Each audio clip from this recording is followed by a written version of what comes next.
and welcome to episode 108 of The Dive Down, a Magic the Gathering podcast focused on the latest decks, trends, strategies, and streamers for the casual spike. My name is Stanislav here in Chicago, and with me on the line from Denver, Colorado, it's the one and only Shane Beeps. Stanislav, it's good to see you. There's a lot of content and a lot of co-hosts this week, so I don't even want to waste time on me. Good, because I'm excited to introduce our next co-host. It's the Godfather, Dave Harbarger. So many cards. Let's roll that beautiful bean footage. And once again, making his triumphant return, it's Evart Moughon, a.k.a. Aspiringspike. Now, we went over this in the pre-show meeting, Stan. I'm going to need to ask you to do that again. And once again, making his triumphant return, it's Evart Moughon, a.k.a. Aspiringspike. Nailed it. Thanks for having me back, guys. Always good to be on. Nice to see you again. again. It's been too long. It has been too long. We kept running into some scheduling issues, and the holidays are challenging for everybody. Yeah. And honestly, this is the best time to have you on. This is like your third spoiler episode. Yeah, I think so too. Maybe this will just be a recurring theme. You've been typecast. Your takes. And I just want to be super clear. You're doing us a favor by being on. You do not have to thank us. We thank you. No, it's really nice. People ask me about my thoughts on spoilers all the time, and I can just link them to the podcast instead of having to repeat myself over and over on stream. Perfect. Well, we do have greatly annotated show notes for every episode, so we can tell you the minute when Evart talks about a specific card. So keep an eye out for that in Reddit, everybody. And that's where it is. Hey, Evart, you get anything good for Christmas or Hanukkah? I got an espresso maker. That was pretty good. I've been using it like 6 times a day. And nice. I got a playmat that has my dog's name on it. I've been using it as a mouse pad. Am I the only one on this show now that doesn't have an espresso machine? Sounds that way. It's pretty good. It's pretty good. And I think you are the coffeeist of, I don't know how deep you are into coffee, Evart. Stan and I are medium, but Shane is one of those obsessive detail-y guys who's super into it for like 20 years. How deep do you go? I like coffee. I don't know. I definitely am a casual. Casual spike. Casual spike coffee. Casual barista. Yeah, I like it though. It's good. On this week's episode, we're breaking down the historic MPL League weekend, a tournament that will go down in history, which also focused on the historic format. Then we pick up where we left off last week with our final installment of Kaldheim Picks to Click. Will Evart open our eyes to the amazing tech that we've overlooked in the set? Yes. Or will he confirm our suspicions that Coldland is shaping up to be a sleeper? All this and more in today's Dive Down, but first, some housekeeping. Shout out to new patrons to join the Dive Down Nation: Christopher H., John K., and Cam K. No relation. Also, thank you to a couple new reviews. Oh, yes, new reviews. We got iTunes user 812. I'm assuming they were born on August 12th. No, I think that they were the 812th iTunes user. Also impressive. I think they're from the ancient Roman Empire of 812. And Claft Punk also left us a review. So thank you to you both. All right, let's get some plugs out of the way. First off, Patreon. You've heard us talk about it. You've heard us talk about the awesome Dive Down Nation community. If you would like to help support the show, get involved in the Dive Down Nation, meet other citizens, head on over to patreon.com/thedivedown. $1 a week is all it takes to get pretty immediate access to the super secret Slack server. Go up from there, gets various tiers of swag. Even at the highest tier, you can help us select an episode topic of your choice. You kind of design the episode with us every 6 months. That's kind of the most fun and perk for, I think, both of us. So anyway, if you want to help us keep going and make our community even more awesome, patreon.com/thedivedown. And if you'd like to support us while playing Magic on Magic Online, you can check out manatraders.com, the best rental service for Magic cards on Magic Online. We love it. We've been using it forever. All 108 episodes have been realistically brought to you by manatraders.com in some form or another. So if you haven't signed up for it yet, check them out and use code The Dive Down for 15% off your first 3 months of rentals. Finally, if you would like to support us without having to do much on your own, and if you play Arena, you can download the great analytics app Untapped from untapped.gg. You can check out our affiliate link at untapped.thedivedown.com and just download it. Download it, install it, and we'll get a little something in our tip jar. Thanks, guys. With all that out of the way, let's actually jump right back to Shane, who is on the news desk this week. I forgot that I was. All right, Shane, we got Evart here. I know, we got Evart here. We got spoilers. I'm mildly curious if, Evart, have you touched Historic since the Players' Championship? No. You can say no, that's fair. It wasn't the Players' Championship, it was the Zendikar Rising Championship. It's a different tournament. But no, I really liked Historic. I thought it was a lot of fun. It's not like really the focus of my stream. And I also don't really have... Yeah, Arena would be too new, too contemporary, too fluid. I did stream a decent amount of it when I was prepping for the PT. And I would play it some more if I had an Arena collection. But Arena collections are either really expensive or really time consuming. And at least where I'm at right now, it just doesn't really make a lot of sense to invest in one. Do you feel discouraged to brew in Historic because of the Arena economy?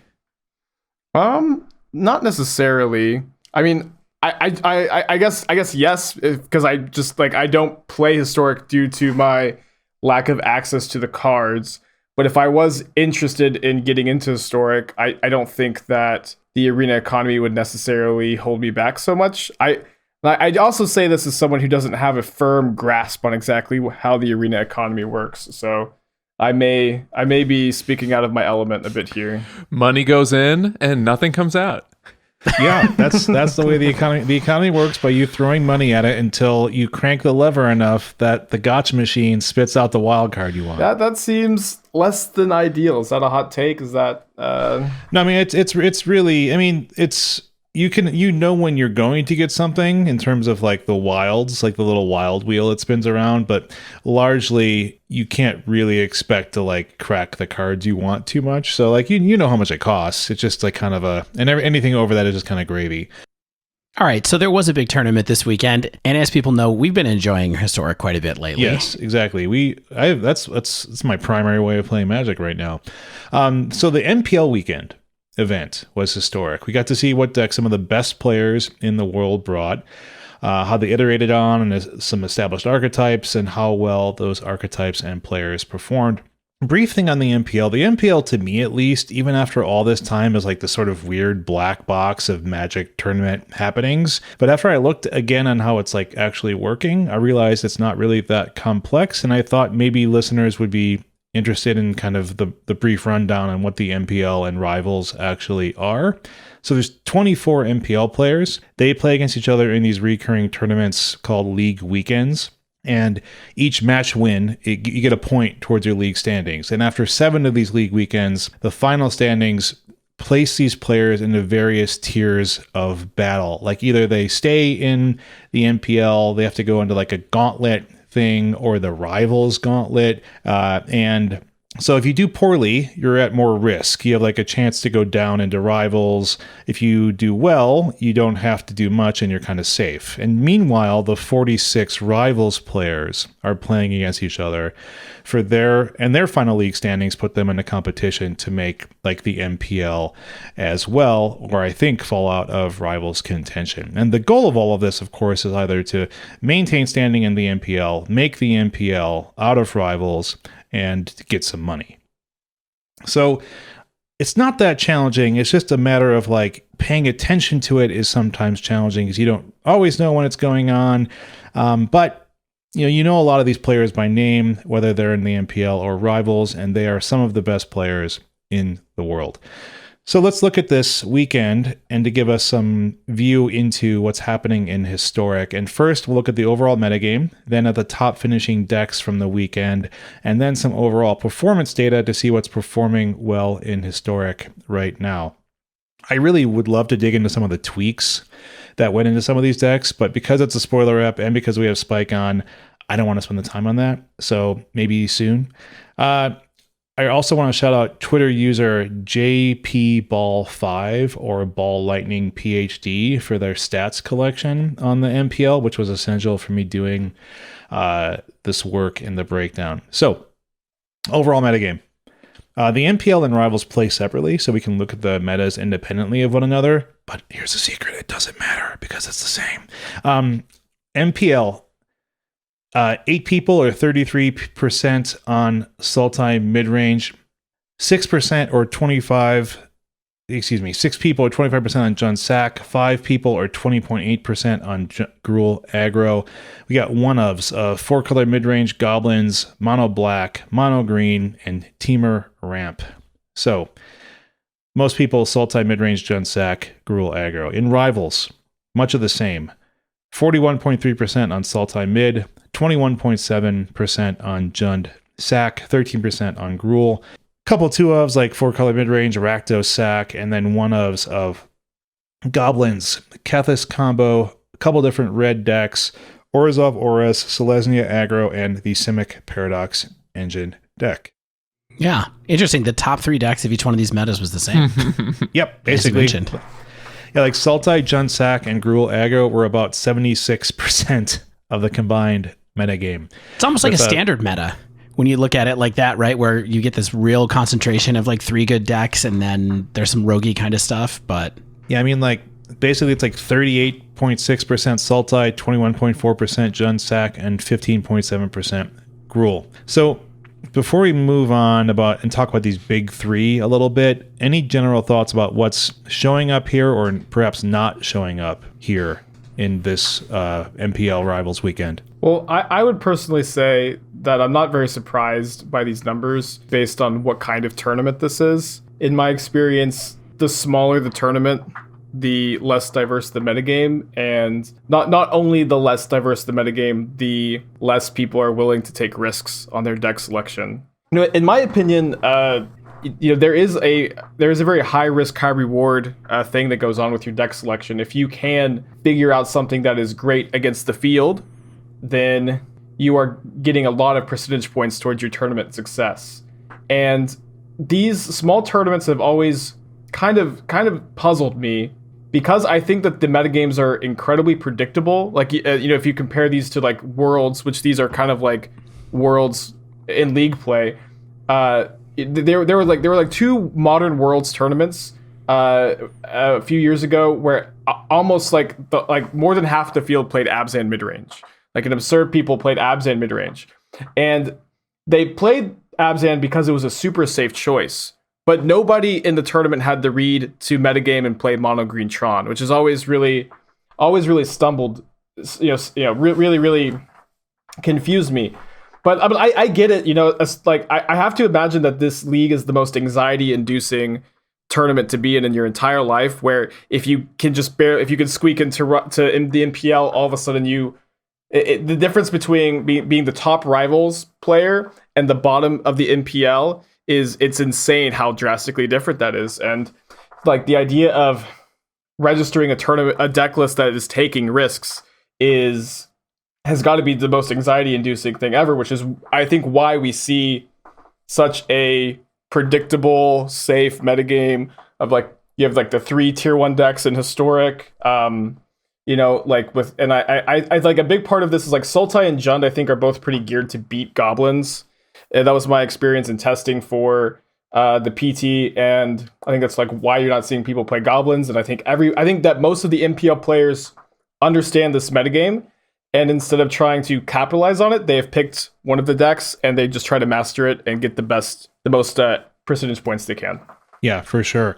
And since you started talking about the decks a little bit, so let's move on into talking about those. And so first, let's hit on Sultai. And I think Sultai is just kind of doing what Sultai was doing, and that's maintaining its status as like the mid-range control Europile in Historic. And I think it's just one of those high-level player decks that people gravitate towards because either they feel like it does, or it actually gives them agency to play better than their opponents. And I do think it's a tweakable deck, right? Like you can tune it for an expected meta. Like if you want to tune for a mirror breaker or tech choices that are better in that smaller field, like Evart mentioned, like if you're like, I'm worried more about Gruul than I'm about goblins, I can run a different kind of sweeper, or I can run, a different kind of removal suite, or, even maybe different creature tech if I want to.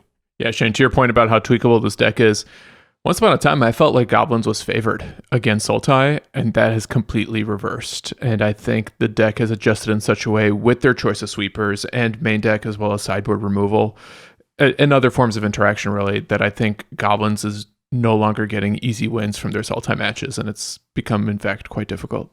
Mm-hmm. Next up, Jun Sack. This kind of appears in this tournament, at least, to be the Sack deck of choice right now. Like, one thing I was seeing Paulo Vitor Damadorosa say is that Sack wants Coco to dig for those particularly important creatures that makes your plan work. Yeah, I mean, it's interesting. I think that PV was on Sack at the Zendikar Rising Championship, if I remember right. And he was on Gruul this week, so it's interesting to see him kind of switch from one deck to another. But definitely, he's long been an advocate of Jund over Rakdos for that reason. You've heard equal people kind of say that Sack doesn't need Coco, and so it's always interesting to see how this goes back and forth between those 2 points, and we'll see what happens after the set comes out. You played Rakdos Sack a good amount, Dave. Like, have you found yourself just being like, man, I really wish I could dig 6 cards deep to find that Mayhem Devil? I mean, it does need some kind of card advantage engine, and so I've kind of favored the builds that have the simpler mana base and Bomat Courier over playing the builds that kind of eschew Bomat Courier and have Coco instead. So I think that either deck can work fine on its own. You're definitely less susceptible to stumbles and things like that, because the mana in this deck is a little bit weird. Like a number of decks in Historic are, they feel like they would have really good mana, and then sometimes you have awkwardness because of the way the pips line up. But I think we're just going to keep seeing this. Sack is just one of the best engines in the format. It's just going to keep being that. Yeah. All right. And finally, the last of the big 3 is Gruul Aggro. And I have to say, I'm personally a bit surprised, but not really, to see Gruul sort of make the leap into the true tier 1 of at least the tournament meta here. Because that I think Gruul's really good. I've been playing Gruul for maybe 6 weeks now or something like that, 4 weeks as my primary Historic deck, sort of. The deck's really good at what it does, which is getting the opponent's life total to 0. And it also outclasses many other creature decks with the ramp or large bodies or large hasty bodies and access to Embercleave. And then you get sideboard options in green and red, which is appealing over something like a mono red deck. And there were, of course, people making some interesting tweaks on Gruul this weekend. And I'm curious what you guys think. Like, why do you think Gruul is suddenly the aggressive deck du jour? So it's not the engine deck of Sack. It's not the controlling mid-rangey deck of Sultai. It's just the new tier 1 aggro deck. I mean, here's the thing. Goblins is dead, according to Stan and according to some people. They're not picking it up. And nobody at this level of play wants to play Auras. And so when Auras is not there, Gruul has a much better chance to fight, I think. Because I don't think the Gruul versus Auras matchup is good at all. It's terrible. Yeah. Real terrible. So it leaves a huge space in this metagame here. I think when for whatever reason the pros don't want to play really either variant of Auras, which notably, at least according to Untapped data, is towards the top of the metagame as far as win percentage goes on the ladder anyway. Oh yeah. And we'll talk more about that later on for sure. I think part of what has contributed to Gruul's success is also that it is, I think, like slightly, if not significantly, favored to Goblins, and that is just consistently faster and can really punish the Goblins deck when it whiffs. And I mean, this is kind of like a hanging question for me, whether the changes that Sultai made to combat Goblins, especially with regard to the type of sweepers it runs now, whether or not that's something that created an opportunity for Gruul to get under the control deck. Yeah, that's a good question. I mean, in my personal experience matching up versus Sultai, I've had better than 50% luck, but that's kind of, neither here nor there. It's like, I mean, the sample size is significant, but not crazy. I've always felt like the Sultai matchup is okay, and I always felt bad against Goblins, because I felt like Goblins could turn the corner and just go wider than me. Because they have blockers that they could sacrifice, or they have a lot of ways to stop Gruul. But again, like you said, Stan, I think that your experience is like Gruul is pretty good against you when you play Goblins. So I think that is a little bit of like feels versus stats type thing, but I think that you're right, which is like Gruul has an opportunity with the way that it's naturally sort of good against Sultai. I think it's naturally pretty not so good against Sack. And I think that it beats up on every other creature deck because it just outclasses what they're trying to do. So what I want to do is quickly, I think we can just jump down. We don't really need to talk about kind of the individual best performers. They are names you know. They just the name of people in the MPL. I know they're in the MPL for a reason, but it's like everyone. It's like, well, I wouldn't want to play them. Wouldn't want to play them. Wouldn't want to play them. I think I could challenge Reed Duke. Yeah, I mean, you could challenge. What's him. that guy done? All right, but what I want to do is kind of talk about what do you think about this meta? Like, right, we've got 2 decks in maybe 2.5 in Rivals. Like Rivals, the top performers were all on Junsack or Sultai mid. In MPL, we had all 3 kind of at the top performing list. Is this a 3-deck format, or like you said, Evert, is it just like these are the 3 decks that people feel safe taking into a tournament like this? And they're like, even though I think Auras is a really good deck, I don't think it's like the right choice here for some reason. It is my opinion that tournaments like this are poor indicators of overall metagames. Yeah. I mean, this is a metagame. This is the MPL metagame. And like it is good to analyze, especially for those who are getting to play in it. But for those of you grinding the arena ladder on Mythic, this is not going to be indicative of what your experience is going to be like, especially because a lot of these lists are even tuned for like this kind of rock, paper, scissors format, you know, these three decks. And so I wouldn't read too much into it. These kind of tournaments have always looked like this to me. And I think understanding what these tournaments are like is really good if you ever qualify for one. But as someone who is kind of looking out from the outside, I would just recommend to not read too heavily into these like really small, high level tournaments. Yeah, and so the biggest thing to take away from that, what Everett's saying too, I think, is if you pick up a deck list from this and you think you're going to like run it into the ladder, just take a look at some of the weird choices that they might have made to make sure that you don't burn wild cards on things that were specifically chosen just to be good against Jund or good against Sultai for some reason. Just if there's cards that feel like they're non-standard in here, it doesn't necessarily mean that you have to add them to your deck without some thought, you know.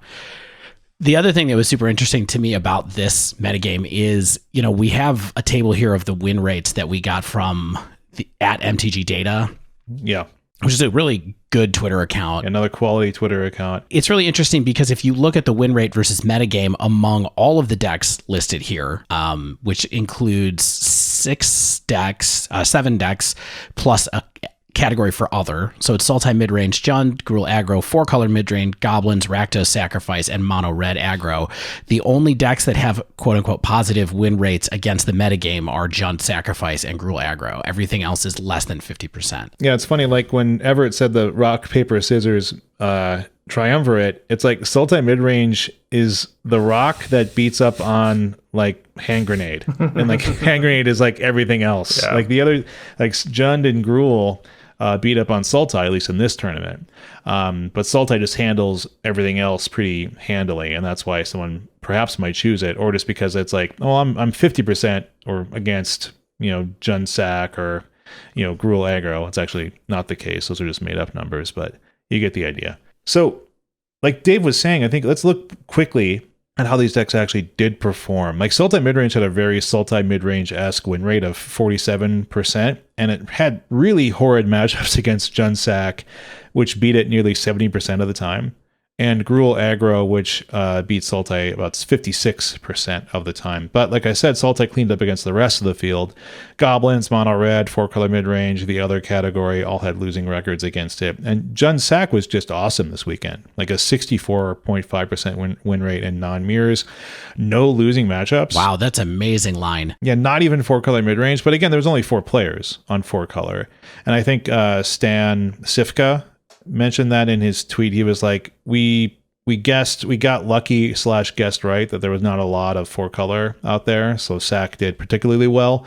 It just ate Sultai alive, like I mentioned earlier, and Gruul was solid. Gruul was kind of like what I expected, which was like 56%. It's only below 50% matchup was Jund Sack, and that's only 48. And everything else looked pretty bad, like 43% or lower win rates for the 17 people who weren't on those big 3 decks across both ladders. And it might be a little bit misleading. Like the other category might have had 1 or 2 outliers, but I don't think so because it would have brought their win percentage up a little bit. It doesn't seem like anything in that other category was particularly successful. But like Dave was referring to, and Evart, is like the actual ladder experience and what Untapped data reveals is like some slightly different information. Like, Sultai mid-range is like 58% on Untapped and high ladder. Mono Red Goblins is 58%. Abzan Counters is a deck that's like 57%. Orzhov Auras is in the low 60s. Gruul Aggro and Gensak, of course, are performing quite well there too. But that's a lot of good decks that we're seeing either perform poorly or not perform at all because they weren't there. Is this something that's like, are Untapped players sort of skewing the data because like they're maybe slightly better than average and they're collecting data and whatever they're playing is like 53%? Or is there just like enough off meta stuff on the ladder that like these tuned decks beat those decks more often? Or is it just kind of like there's just 2 different worlds? There's the tournament world and the ladder world. I think there's like a combination of all of those things. Like there's no one thing to look to. And I would say that, it's definitely true that the tournament world and the ladder world are drastically different, especially because a lot of these top players, they work together, they share ideas, and they kind of can come to a consensus as the team, what the best deck is and like what the best strategy is for the tournament. And I think that's a big part of the reason why you see people not taking risks, not really trying to innovate with crazy archetypes to try to beat the tier 1 decks. I think you will usually see people just trying to play what they believe is the best deck, rather than playing something a bit off the wall like the Counters deck or the Auras deck. But there is a lot of strength in playing something that's less common and has good matchups against the top decks. And I think that's just something to try to take to heart as kind of a level up moment for a lot of players trying to innovate in the metagame. Yeah. Hey, MPL players, if you're listening, Evart says you should try something crazier. Play Auras. Dave's good at it. I do. I've always this like sounds, maybe super obvious from the outside world as, someone who's, never played a Worlds tournament, but every time I see a Worlds or a tournament like this, I do feel like there's room for innovation and taking risks that can really, really pay off in a really stale and not diverse metagame. Yeah, I think it makes a ton of sense. I think it just continues to prove that tournament Magic and casual Spike Magic, like high level tournament Magic and the Magic that we play, is different. You know what I mean? Like it's always going to be a little different. Speaking of experimentation and innovation, every once in a while I'm trying to ladder in Historic, and this is like at the Platinum and Diamond levels, I will encounter weird Historic versions of Evart's Jeskai Bloodsun Lotus Field deck. Oh yeah. Did you know it spilled over? I did a lot of work on that list in Modern, but I feel like Holy Diva is the Historic Lotus Field. At the top of the mountain, the guru who's leading all of her disciples. Oh, she's moved on to stuff now. She's playing like Niv Mizzet Parun these days. Oh, I know. She's really evolved. Yeah. Nice. I was going to say we should shout out Holy Diva anyway, just because excellent Twitter follow, excellent player, and also someone who pointed out about a week ago had a great thread about how Sultai is bad in Historic and how people shouldn't be playing it. And at least as far as this MPL meta went, like the data bore this out. And actually her tweet about pointing out that came to pass is how I found the table from MTG data. So yeah, shout out to a great player there. For sure. I think she's also been high on Gruul recently too. So what up? All right. Since we have a lot of cards to talk about, let's head on out of here. Keep playing Historic. Keep playing what you like. Arena's for fun, And we'll be back for our second volume of Kaldheim spoilers. Stay with us.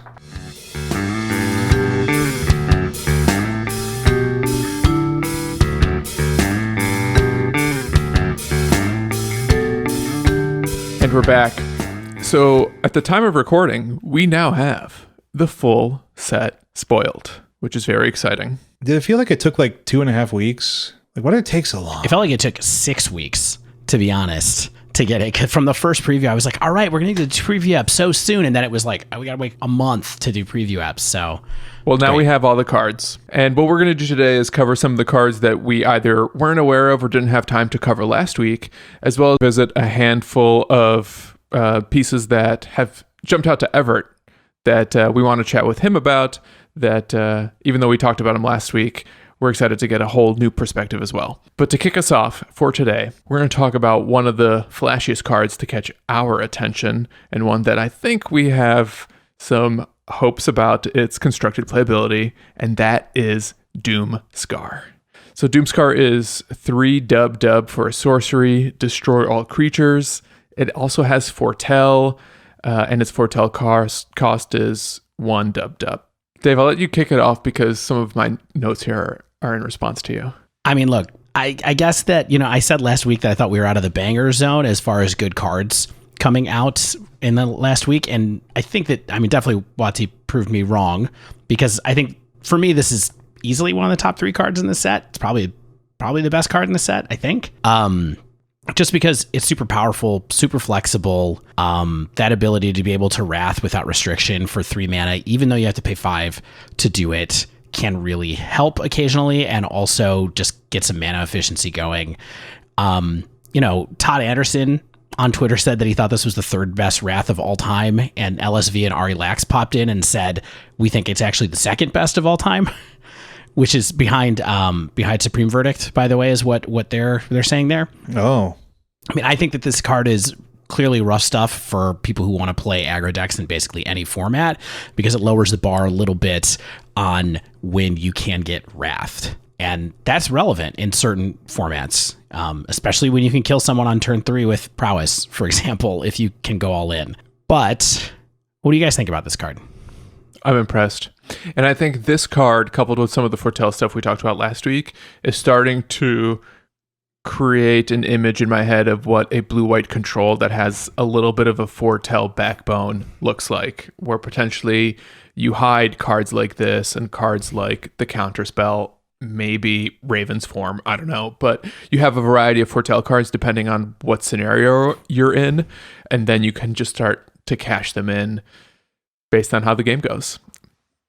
I'm kind of scared about this card. But in a lot of ways, it's not functionally different for most of the decks I play in at least Historic and Pioneer than something like Anger of the Gods or Storm's Wrath or Languish or Yeheni's Expertise or something like that. This, of course, handles things that damage-based or negative toughness-based sweepers don't. Lovestruck Beasts and whatnot are going to get hit by this. And this is designed to play out differently than the cards I mentioned in a lot of ways. Note that this is double white, which means that this is in a narrower selection of decks than even a single white mana can support. So this card's not going to be everywhere. This isn't something that's in a light white deck. I think it's a good card, obviously a good card, but I'm really curious what you think, Evart, because this is the kind of card that you will cast, I think. It's in decks that you would play. And so I think you're going to have a more informed opinion on the actual power level of this compared to other sweepers that you've had access to. Well, from a design perspective, I love everything about it. Love the name. I love the mind games. I love that just this very new interesting take on a 20-year-old spell. And I think that this will be a standard defining card. This reminds me of Supreme Verdict in the Return to Ravnica Innistrad, Return to Ravnica Theros metagame, where every deck's construction is going to be built with this card in mind in standard. I've been playing mostly Modern lately, and it's been a long time since I felt like there are many matchups where it comes down to me casting Wrath of God as soon as possible. I think there are very few matchups in Modern where you're really just trying to, where a sweeper is a big blowout, or where, you're just trying to draw your Supreme Verdict as soon as possible. I don't think that there are many matchups like that in Modern right now. And so I've been pretty low on Wrath effects in Modern, which is the format I play the most of, and this is a Wrath effect. I will also say that the best thing about this card, at least in standard, there have been so many standard formats where I just die on turn 4 before I can cast my Wrath. And the fact that you can cast this on turn 3 is a big deal. But in older, more high power level formats, taking that second turn off is a huge deal, it kind of reminds me of when control decks used to play Search for His Kanta, and I'm like, wow, if they had Mana Leak or removal spell, I'm super dead. But they just spent 2 mana to not impact the board, and now I win the game. And this is different, but the Foretell is certainly not a free cost. This is not a 3 mana Wrath of God. This is a 5 mana Wrath of God that you can play on layaway.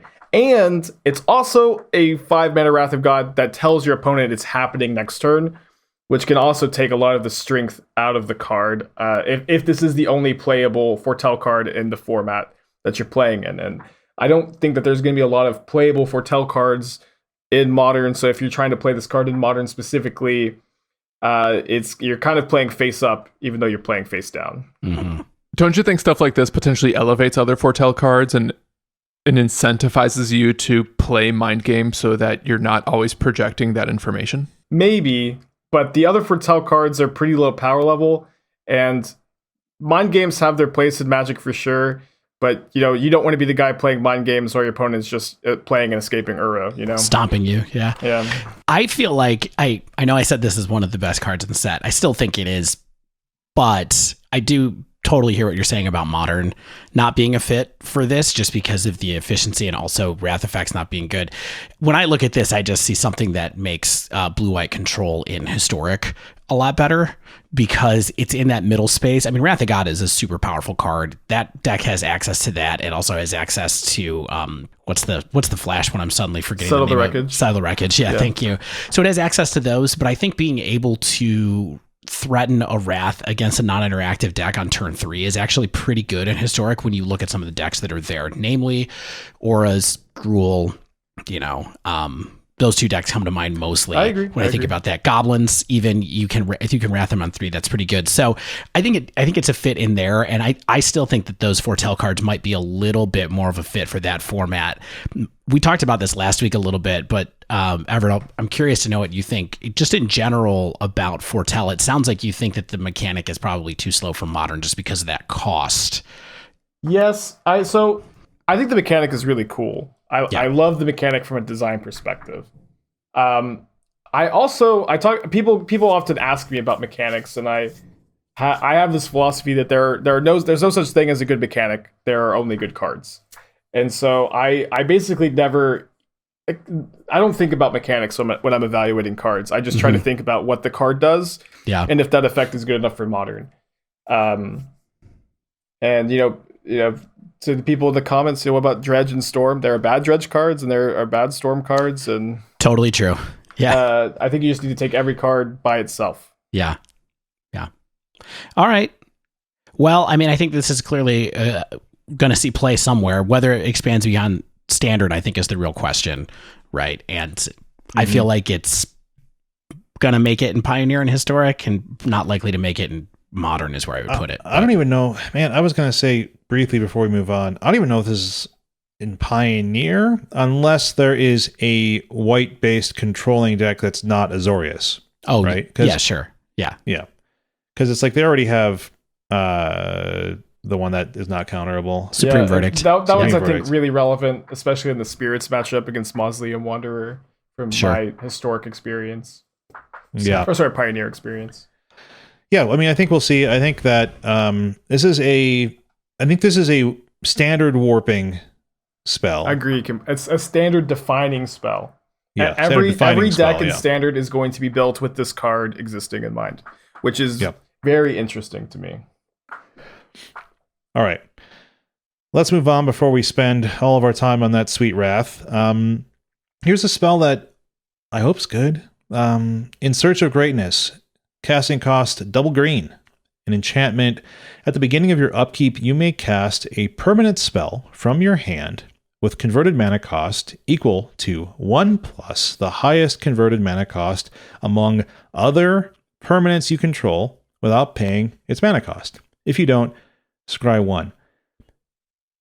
It sounds mildly complex, but it's basically you get to cast something, not put it into play, cast it from your hand, one higher than the other CMC than In Search of Greatness. So if you have a 1 CMC permanent that is out there, you get to cast a 2 CMC permanent from your hand for free during the beginning of your upkeep.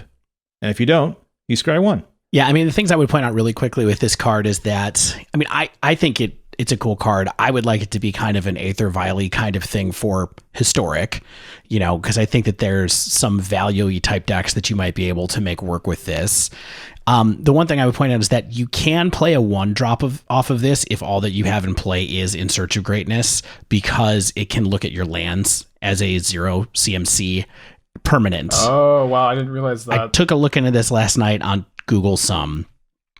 And so I think there is a fail case where that works still. I believe that's how I'm reading it too. That's not something I had realized about the card. Yeah, which I think helps. And for me, while I would love to see this in kind of like, I think there are a lot of people talking about this as like an engine kind of combo card where we're going to like get something out, then get a huge permanent out, then put something else in play. I really think this is like, I'm going to play in a deck where I have this and a whole bunch of 1, 2, 3 drops. And I'm just going to try to play my hand as fast as possible and find whatever those best cards are. Maybe it's some kind of Bant Spiritsy deck. Maybe it's something that's in that kind of Bant Thalia deck that we've seen around in Historic. But I feel like this could be a cool engine for that. And the Scry helps you make sure that you get cards in the future that are good. Yeah, I mean, I kind of think this card is good enough in those other formats, maybe Modern, but especially Historic and Pio, that I think it will potentially breed or help breed a deck. Because it's 2 CMC, and I think that's an important threshold in and of itself. It's an enchantment, which is a somewhat challenging permanent type to interact with for a lot of decks. And eventually it just helps you cheat on so much mana that I think basically what you're saying, Dave, like either something like Bant Spirits or that green-white, creature deck, that's where I think this will eventually want to find a home as a replacement for Aether Vial. This card's bad. This will never see play in a 3-color deck. It's green. Like this card is one of those cards that like reads like eye-poppingly to me, and then like the more I read it, like the more I think it's actually bad. Like it's like it's a really rough casting cost, especially on turn 2. Like Stan said, like it's only cost 2, but like this is like if you want to cast us on turn 2, this is like a Frank Karsten article. You need 20 green sources in your deck to hit this on turn 2. And like for some perspective on that, like Historic Rule runs 13 green sources. It doesn't even run 20 lands due to Llanowar Elves, but like long story short is like this is a mono green or like extremely heavy green card. And like this isn't fast and it's super conditional. Like you have to have the right CMC in your hand in relation to what's on the battlefield, and which is somewhat in your control, but not tremendously. And then you have to imagine like, what is this really saving me over the course of the game, and was that worth taking turn 2 off to cast this card? Like let's say it's like a foretell card, right? Like I can imagine like best case scenarios, like in the hand dumping type deck, like Dave was saying, is like, okay, turn 1 dork or like an elf of some kind, like in let's say an elf deck that Stan would play, right? Turn 2, you play this. Turn 3, you get a free 2-drop and enough mana for a 3-drop on the battlefield. Turn 4, you get a free 4-drop that you would have been able to cast with your mana anyway, and then your hand's empty. So maybe you have some like mana open for like an onboard activation. That's cool, but like, was that really any better than just playing your hand out naturally? Was this worth the downside of giving you potentially very little but a few scries, and you played nothing else on turn 2 but this enchantment? One response to that: I don't think you have to play this on turn 2 for it to be good. I think you can play this after you've unloaded your hand, and maybe even at the point where you can start to double spell, where the creatures you've already put down on the board start generating extra value for you afterward. Yeah, Everett, what do you think? I think this card's great. It's great it costs green. Yes! I think it's great because it costs green, and specifically devotion strategies in Pioneer and Modern. So I know maybe I'm a broken record, but I think in Modern specifically, one really interesting interaction is Leyline of Abundance, where you have a 0 mana Leyline of Abundance, and then you get to play this, and then you have a 0 mana Oath of Nissa, and you have an insane, Nissa Who Shakes the World, and then you just have an insane turn 3, and that's the nut draw.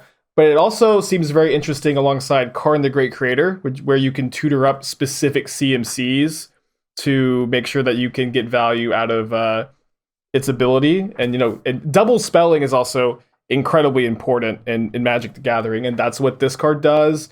The 2 Devotion is super relevant for these Nykthos strategies. I'm going to be trying to break this card, and that's like the area I'm going to start. Yeah, I think that ever-present Mickey, I think he actually brought that up, like the ley line thing, because he was playing Green Devotion in Historic recently, and I kind of forgot about that particular option when I was writing up these notes. But I mean, I'd like this to be good, but I think that the worst case scenario, I think the floor is low, and I don't like low floor cards. See, I think that like opened a whole new perspective for me on this card, Everett, where it's kind of like, when I first read this, I just continued to believe that this said creature, and it says permanent. And so that changes it quite a bit, because you can play whatever off of it depending on what you have going on. And so while it does have a lot of restrictions on what you can do, the scry's not 0. And if it helps you double spell on a future turn, I think that's good too. You can kind of just view it as a ramp spell, Yeah, exactly. And so from there, if you think about it for scrying, and then occasionally you search something up with Karn and play it the next turn, that's pretty interesting too. And then I love the idea of using it with Devotion, because it's just a permanent that's really hard to interact with. So that's great. I think it's a card that has a lot of potential. I wouldn't be surprised to see it flop, but I do hope that especially in the Green Devotion strategies, which I wouldn't mind having a reason to play again for sure. I definitely did not think we would leave the discussion feeling like this had a home in Modern. I'll say that, but it makes sense. That's going to be one of the first things I'm trying when the set releases is Mono Green Devotion with this card. Does this Ponza? Does this make it easier for Ponza to keep like a hand without a way to ramp to turn 3 on turn 2, so you can go like 1, 2 this, and then 3 Blood Moon? Ponza really wants to 3-drop on turn 2, and this card doesn't do that. But maybe like the first copy is good, and you don't really ever want to draw 2. That's why you have Seasoned Pyromancer, right? Yeah, maybe, yeah. That actually is a really good argument. Maybe, Stan. Maybe. You can cast Oath of Nissa even if you don't have a permanent in play, which is kind of sweet. All right, that's enough green cards for now. Let's talk about a blue card. No. It's Mystic Reflection. 1 and a blue for an instant. Choose target non-legendary creature. The next time 1 or more creatures or planeswalkers enter the battlefield this turn, they enter as copies of the chosen creature instead, and you can foretell this for a single blue. All right, so I put this card up into the top tier of our spoilers for the beginning of the discussion, because I feel like there's some kind of wild combo we will either find out about from Everett's mouth right now, or we'll find out in about a week from people messing around with this in Modern, because this card is wild, right? Like, it feels like there's a million different ways to use it. Another brewer, streamer, content creator that has written about this a little bit is Yeoman5. Adam Hernandez, he put up an article on TCG Player last week, and it was really interesting to see all of the different builds that he put together on it. I just think it's a really powerful card. The deal is that you can often use it to change a card that you don't want to see from your opponent into an ostensibly weaker card that you have, okay, or that they have. And then you can also use it to generate a bunch of value off of a token maker. The example that Yeoman5 used is Siege Gang Commander, where if you play this card, play Siege Commander, then play this card targeting Siege Gang Commander with a trigger on the stack, the tokens from Siege Gang Commander make 3 more Siege Gang Commanders that then make 3 more tokens each. And so you end up with 4 Siege Gang Commanders and 9 Goblin tokens off of that combination. Now, I don't know if that's really the way that ultimately we play this card, but that's the type of wild things that this does. This card's really cool. It's a cool card. Yeah. It does make me say wow when I read it. It makes me really think hard about it. I look at this more like an offensive value combo card than like a defensive tool, because I think it's probably too conditional for a control deck to want to use to like oh, I can turn this Love Struck Beast into a 1/1 token or something like that. Yeah. Because like, even if it did that, was that really worth the card in your deck? And probably not. So I think it's like it's like cheeky to be like, oh, I can have some fun shenanigans. And if you want to do that, more power to you. But I do like it in like a sort of theoretical deck that's using it for value shenanigans, because it still can be used as that defensive tool against something your opponent's trying to do. So like, even if you don't have your setup working quite right, the floor on this card's a little higher because it always has something to do, where it's like, okay, my opponent's casting their powerful planeswalker, a powerful creature. I'm going to turn it into this Llanowar elf to buy me some time or something like that. So it doesn't always stink, even if like you aren't comboing off. Yeah. And does this spark anything for you, Evart? Kind of. I mean, I think this card has two things that are really, negative for it, especially in older formats. I think that you're almost always going to be wanting to foretell this for 1 blue mana, because in order for this to work, you're also casting a creature spell. And so because that it's in a competitive setting, it's going to be pretty easy for your opponent to read what you're on if they understand what your deck is doing. And so like, maybe you can get somebody with this on the first few weeks of a tournament, but if they know what your deck is and they know you're a Mystic Reflection deck, they're going to be able to understand what's going on. And that's extra bad because this spell targets. And so when you go for your combo with your Siege Gang Commander or your Seasoned Pyromancer or your Master of Waves, they just will, kill it with a removal spell and then 2-for-1 you. And you'll still get your tokens, but that's, you're going to lose a lot of value instead of gaining it in those spots. And, you're going to be spending a lot of mana. They'll be spending like 1 mana on a push or a bolt or a path, and it's going to be bad. That being said, I do think it's really interesting as a way to fight Primeval Titan. If you copy like their Boreal Grazer or your, Arbor Elf and just turn it into a 1/1, that's pretty good. Yeah. I think it's probably going to have to, it probably competes too hard with Aether Gust to do that, but like maybe if you're already a Mystic Reflection deck, it can get there. In Pioneer, I always liked Leyline of Anticipation plus Master of Waves and flash into Master of Waves on your opponent's instep, and then you can maybe set up like this 2-card combo where you Leyline of Anticipation, Master of Waves, copy Master of Waves, make a huge board and attack your opponent. In Modern, but or Pioneer, that combo is also legal in Pioneer, which is where I played the deck mostly. So you could look at using it there if you really like this card. But it's also possible that there's some shenanigans with Seagate Stormcaller or Dualcaster Mage in Historic, but I have a hard time imagining that any shenanigans with this card is better than just Neoform. So that's kind of like the problem there.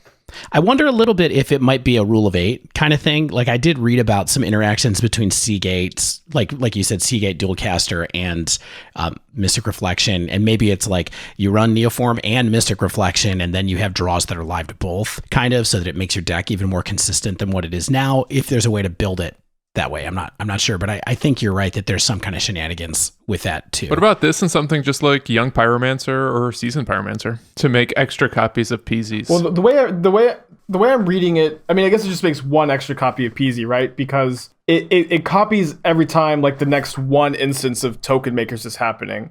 That way it doesn't go infinite with anything that just makes 1 token. So it's not like you cast this and then every instant or sorcery you cast gives you another Young Pyromancer. It's just going to give you 1 Young Pyromancer, which is good. I mean, for 3 mana, effectively, that's not good.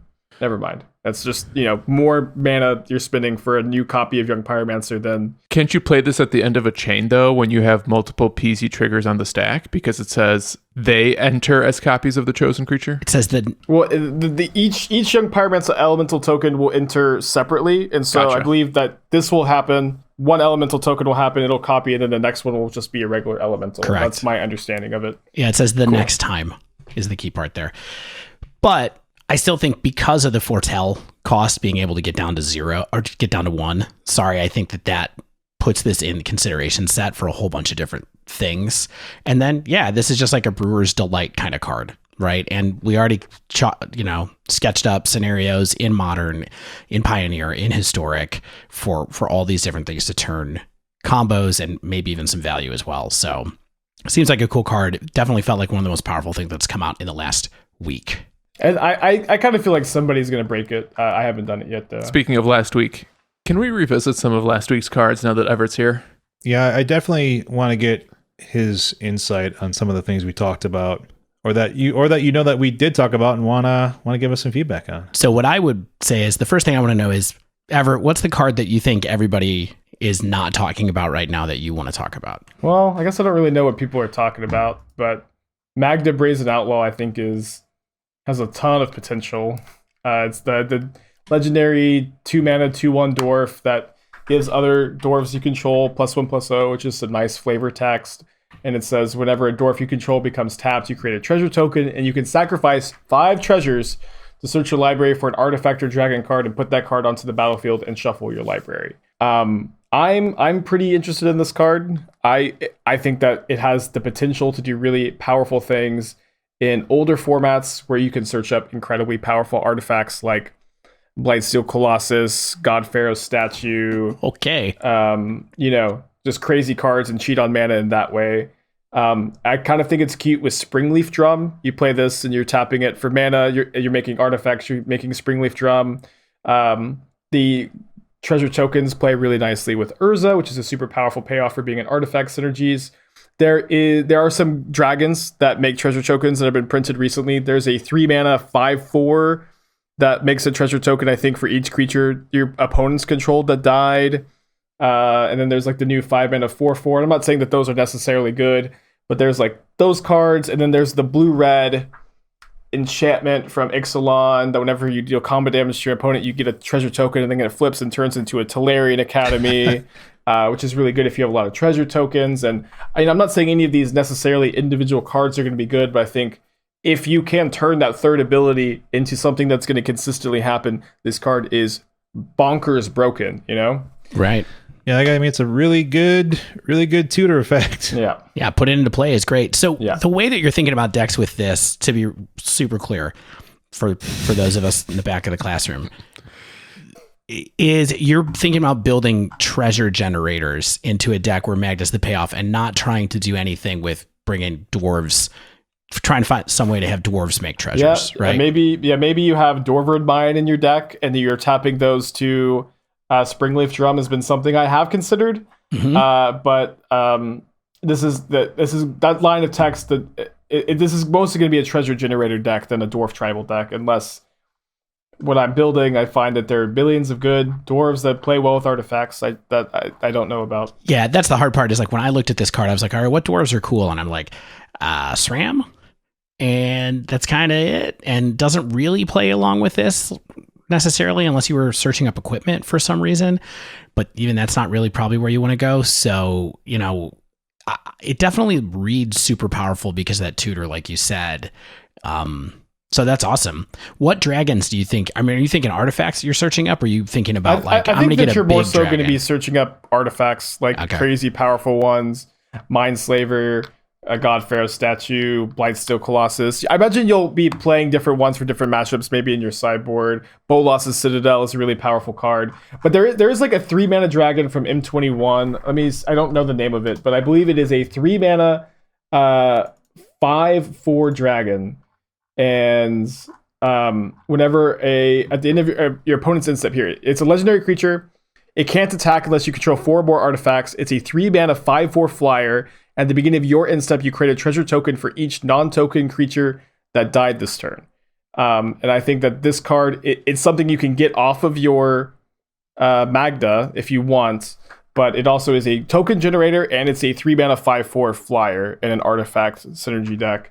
So I'm definitely interested in that card as being one of the treasure generators. Yeah, one more way to get a God Pharaoh statue on the board, right? Oh yeah, any way to get God Pharaoh statue to play is I'll tell you, all right with me. The first deck that I built on Arena after not playing Arena for like a year and a half was a mono green Karn deck, basically, and it really opened my eyes very quickly to how good Nissa who shakes the world is, which I didn't realize before, and then also God Pharaoh statue is sweet. What an amazing card. All right, another card I would love to hear what you think about that we talked about last week, because I know Stan's going to want to hear about it, is Tibalt's Trickery. Is this any interest to you? Is this? It's an interesting card. People are asking me about it a lot. This is not a fair card that you play in your sideboard of your red decks because you want to play with counterspells. Don't do that in any deck. I think. Boo. Even against like big combos, like I stop your living end win or something like that. I mean, if you want to play against living end, play Soul Guide Lantern. That like for most of your like red decks to fight against combo decks, you're going to have Pithing Needle, Graveyard Hate, Surgical Extraction. There are going to be more effective ways to counter this instead of like randomly just giving your opponent the combo again. This guy's so practical. And so I do know about the Cascade Tibalt's Trickery deck in Modern. It's super cool. Yeah. Genius idea. I don't think it's going to be competitive though. If you play the version with Simian Spirit Guides and Chancellor of the Drox, so for those of you who don't know, if you can Cascade into Tibalt's Trickery can counter your Cascade spell, and then you can spin the wheel and try to cast an Omniscience or cast an Emrakul and just win the game. And there are two ways you can build it. You can build it with Simian Spirit Guide and Chancellor of the Annex and Chancellor of the Dross. Sorry, no, not Dross. Tangle, the one that makes green mana, and try to cast this on turn 1 or 2 and try to get an Emrakul. The problem is if you hit a Simian Spirit Guide or a Chancellor or another Tibalt's Trickery, you fizzle for the most part. I mean, Chancellor is okay, and if you hit another Cascade spell, you have to spin the wheel again, and there's like another chance that you could fail. But if you do hit another Cascade spell, you get to cast another Tibalt's Trickery. And so I think that the fail rates on that build is like 40% for you to cast the spell and not cast something big, which is too high in my opinion. And then the other version just plays 4 Violent Outburst. It plays, I think, 1 Tibalt's Trickery, like 2 Emrakuls. And the idea is you are basically on turn 3 going to be able to try to cast an Emrakul. It's going to be consistent.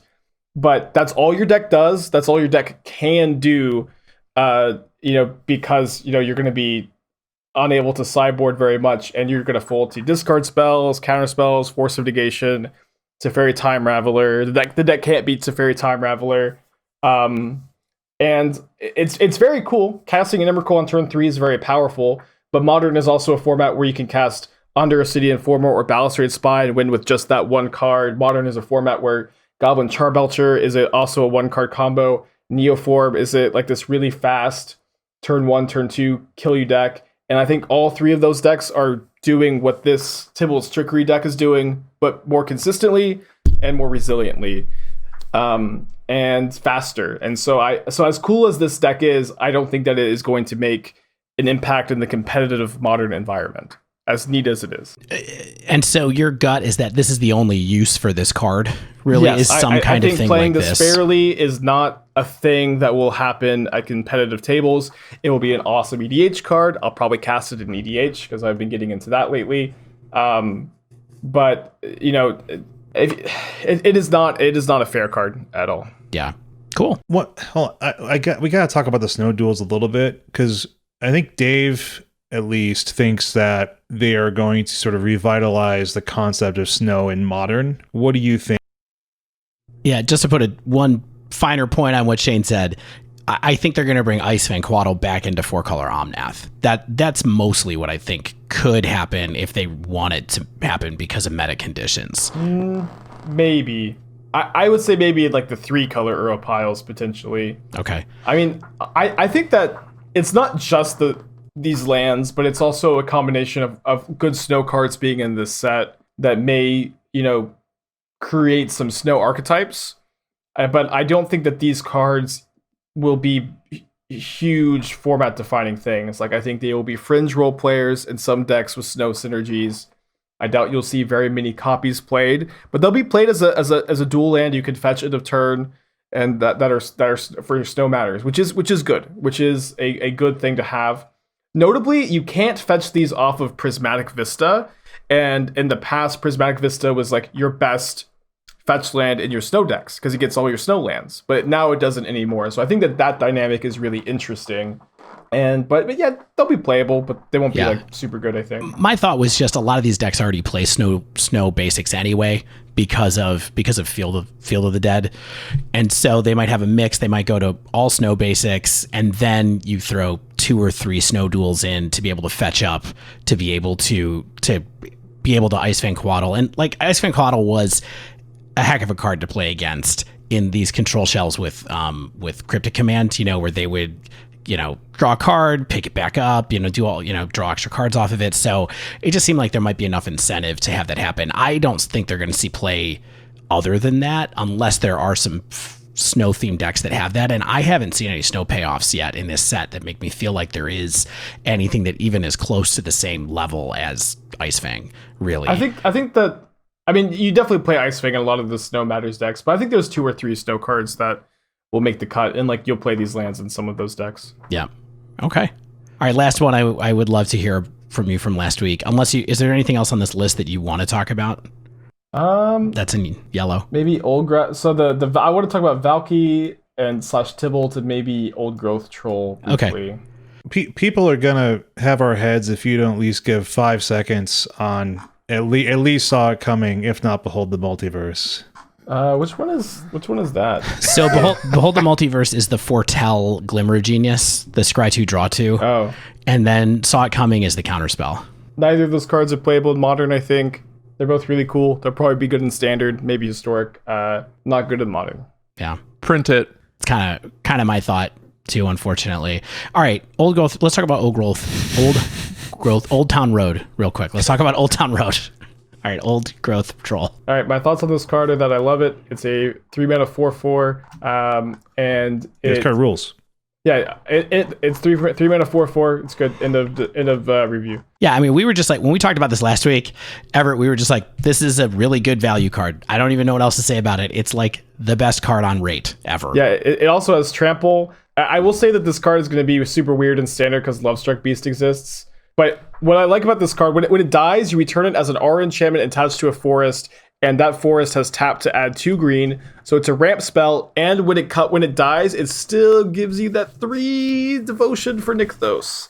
Even when it dies, it's still 3 devotion. And then you can sacrifice the land and get a 4/4 token with Trample. So I like this card a lot in devotion strategies and in maybe stompy decks too will want to play it. Do you think it's better than Steel Leaf? Yeah. Yes, I do. But it's close for sure. Just the fact that Steel Leaf's biggest problem is that it's kind of soft to removal, and this is much more resilient to removal. And it does lose that point of power, but occasionally I guess can't be blocked by creatures with power 2 or greater is better than Trample, but only marginally. I would say it's close. I would say that this is better than Steel Leaf, but it's similar for sure. Awesome. All right, I'd love to hear what you have to say about Valki Tibalt. Not going to read the card because there's so many lines of text on it again. So it's a confusing card. I don't know how to evaluate the Tibalt side, and I kind of know how to evaluate the Valki side. I feel like. So I know everybody's going crazy. You can cascade into it. You can cascade into Valki, and then you can cast Tibalt. We like tricky things around here, Evert. John does tier 1 again. Tibalt. John does tier 1 again. Which I don't think is true, but I do think this card is playable at Modern. And that is because I think the Valki side is pretty good. I think Valki, God of Lies, when it enters the battlefield, each opponent reveals their hand. For each opponent, exile a creature card this way until it leaves the battlefield, and you can spend X and choose a creature card exiled with it, and then it becomes a copy of that card. And so what I see happening a lot of the time is you'll play a discard spell, you'll cast this card on turn 2, you'll exile the Uro from your opponent's hand, and then on turn 3, you'll turn this into Uro and attack with it. Right. And I think that sequence is pretty good. Just snagging any creature is going to be like a Mesmeric Fiend, still 2/1.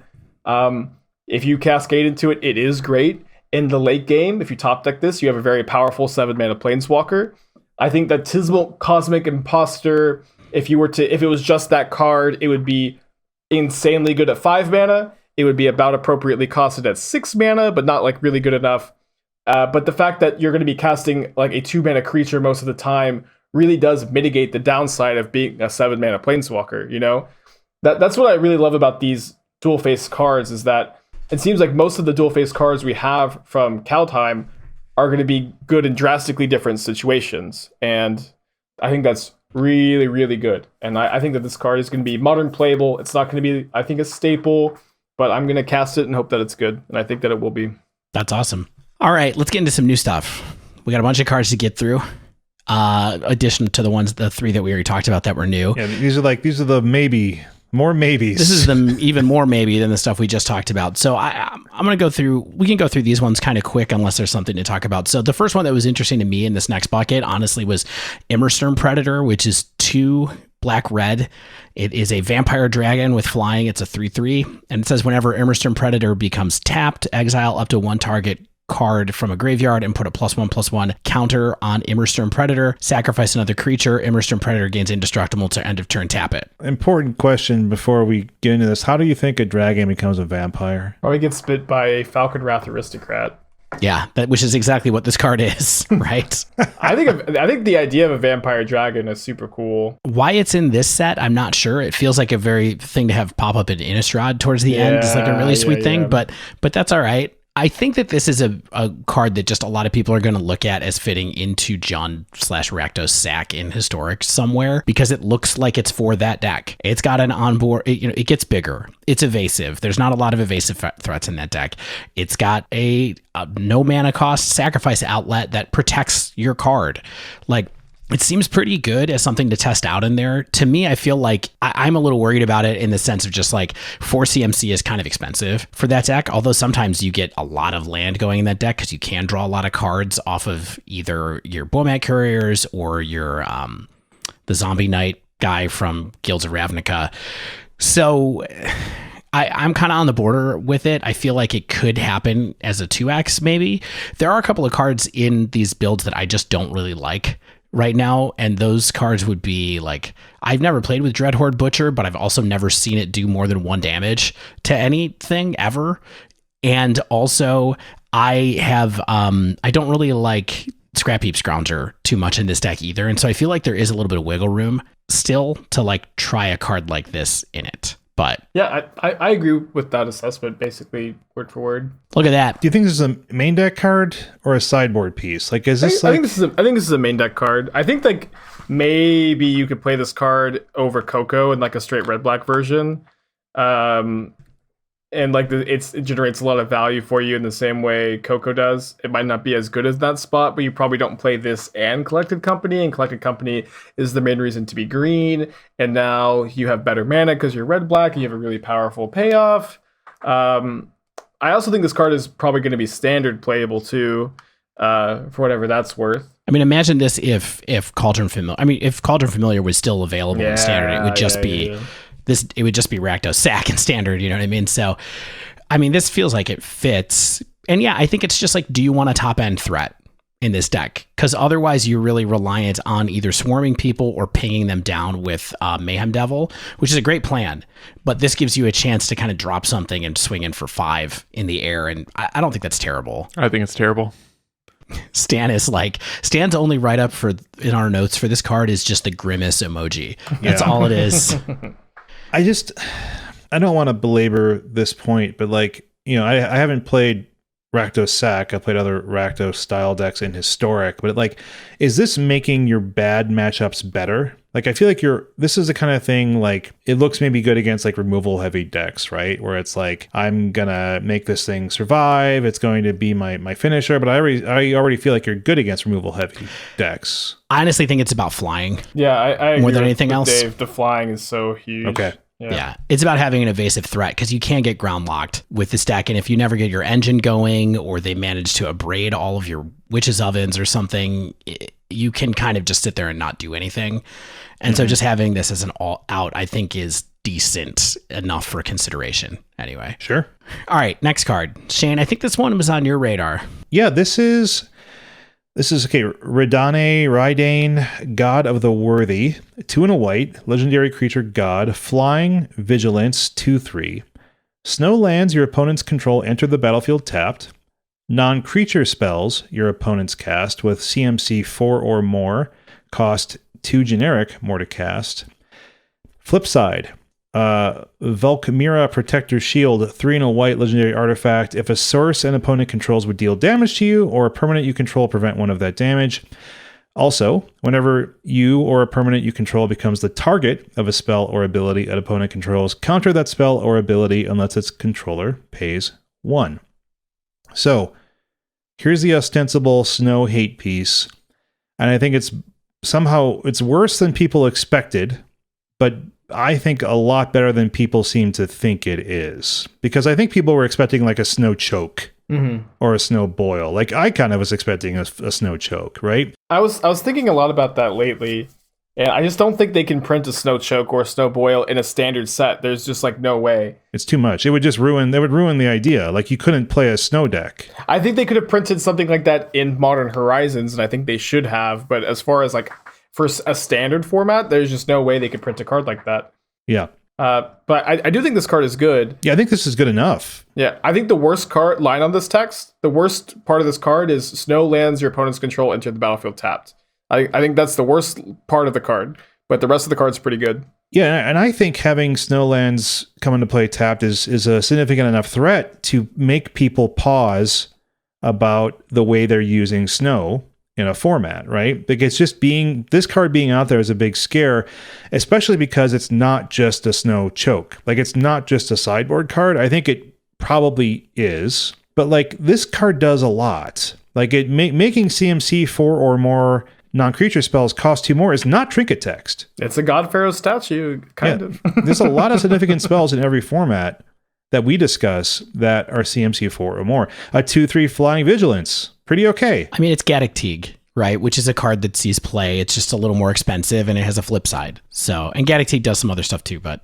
And the flip side, Dave, like you said, I think it's overcosted, but it gives an ostensible piece of value against different kinds of decks than Reidane does, right? So, like, if you're going up against an aggro deck and you have this card, you can play the artifact side.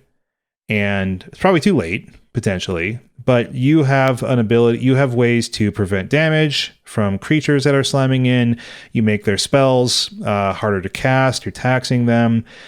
That's perfectly fine. On the other side, you're against maybe slower decks that have more expensive spells. And so I like that this is a flexible piece of tech that you could ostensibly main deck and not be ashamed of it. And it's perfectly good coming out of the sideboard for a lot of different strategies. One thing I like about this card, and what I like about a lot of the second half of Gods that were spoiled, all I feel like shared this quality where if the front half of the God was going to be bad, the back half of the God would be good in a lot of the matchups that the front half is bad in. Where the worst part about this card is the 3 points of toughness for 3 mana. And so if you're playing against a removal heavy deck, this card is going to be bad, so you can play the other side of it. And it's going to be good against a deck with a lot of removal spells. And if you're playing against, a combo deck, you get to play the front half.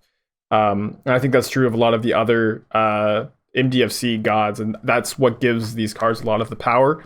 And I think that this card will be modern playable. It's going to really compete hard with Archon, the new Archon from Zendikar. But I think this card will be modern playable. The snow part will be almost irrelevant, in my opinion. It's going to be not that big a deal. But I think the rest of the card will make the cut in some, white strategies. Wow, that's cool. All right. Another one I wasn't expecting to hear we might be able to see a modern. That's cool. All right, next card on our list.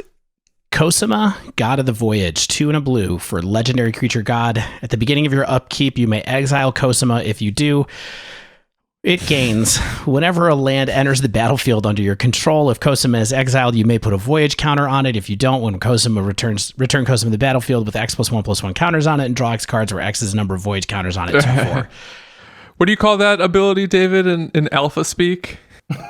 Oh man, it does look like two-headed giant of 4 eyes, kind of. Imagine when they write it down. This is like alpha templating. Yeah. And then the back is the Omen Keel, which is Cosima's boat, which is 1 and a blue for a legendary artifact vehicle. Whenever a vehicle you control deals combat damage to a player, that player exiles that many cards from the top of their library. You may play lands from among those cards for as long as they remain exiled. Crew 1 for a 3/3. So I think this card is interesting. It's super cheap. And I feel like it has a ton of value on it, on kind of either side available You exile Cosima, basically, is what happens. Then you play a land, you put a counter on it. The next time you play a land, you get to bring it back with a counter and draw a card. With fetches, you get to speed up the whole thing a whole lot. You can make Cosima huge, draw a bunch of cards when she comes back into play. And then the other side's a super cheap vehicle that lets you get lands off of your opponents, which can also be good to help you ramp, make sure you're playing cards, have mana whenever you need it. So I feel medium on it, but I feel like it's also got a lot of snowball potential to get really powerful. I like this card. I think it's a good card. It's slow, but I mean, and there might be any number of like threats that a slow control deck might want to play, but this is like heavily protectable. It steadily grows. It provides card draw, and it still costs 3. And a control deck taking like, let's say turn 3, turn 4 off to cast this, assume it doesn't get removed until their next upkeep. That's kind of a big ask. I might be looking at it in a narrow fashion. This card is super weird. I do love that it can protect itself from wraths. So imagine this with Doomskar. If you're holding up Doomskar in exile and you want to like cash that in, you can just hide this in exile for a turn. And this potentially lets you like put down a creature in a controlling wrath-based deck that wouldn't have protection from the deck otherwise. I think I agree with that assessment that this card is super weird. I think I also agree with Stan's assessment that it's powerful and versatile. The problem is there aren't a lot of blue decks that can afford to play cheap creatures to crew this card, and also are trying to dirtle and draw a ton of cards. You know, usually if you're dirtling and drawing a ton of cards, you're playing a control deck and you're playing lots of reactive instants and sorceries. You're not able to crew the Omen Kill very well. Cosmo's probably too slow as a card advantage engine in older formats especially.